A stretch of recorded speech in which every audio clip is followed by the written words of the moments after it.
Hello. In this module, I'm going to provide you with an overview of the fiscal, financial and voluntary approaches to promote renewable electricity. By the end of this module, you should be able to do at least three things. First, understand the purpose of these non-regulatory instruments. Second, understand the range of fiscal and financial instruments to promote renewable electricity. And finally, to understand the role of voluntary approaches to empower consumers and businesses to take pro-renewables choices.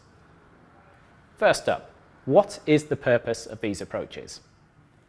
Alongside regulatory and pricing policies, these non-regulatory instruments can promote renewable electricity. Let's start with fiscal and financial incentives. These include tax incentives, grants, loans and guarantees, and address issues such as high finance and upfront capital costs. Tax reductions, such as sales, energy, value-added tax, reduce the cost of renewable energy systems and increase their affordability and profitability. Tax reductions are used in over 100 countries and are sometimes the only instrument of choice for incentivizing renewables. An issue is that tax reduction alone does not incentivize the efficient production of renewable electricity. Performance-based incentives, such as production tax credits, can be used to incentivize efficient production.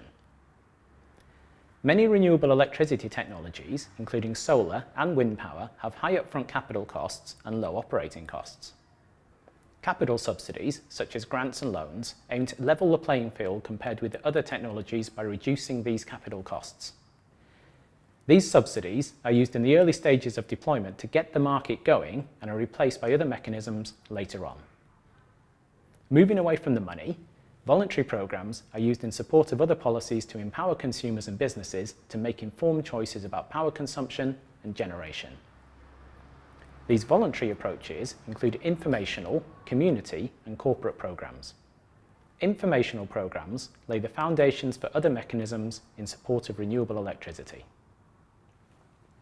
Typically, they involve informational and educational campaigns covering issues such as local economic development, greenhouse gas emission reduction, air quality improvement, and health.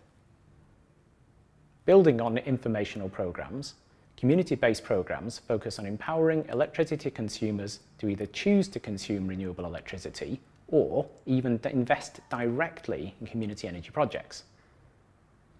Community choice aggregation is an example of the former, where communities are supported to buy renewable electricity as a group.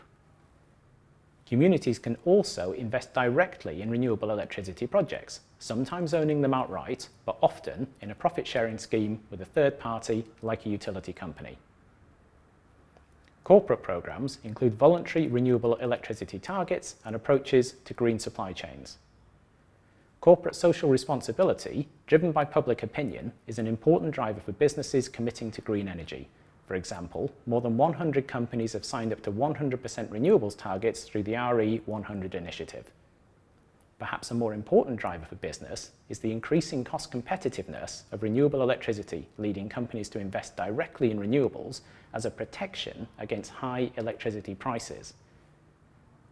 You can find more detail and case studies on all of this in the supplementary information.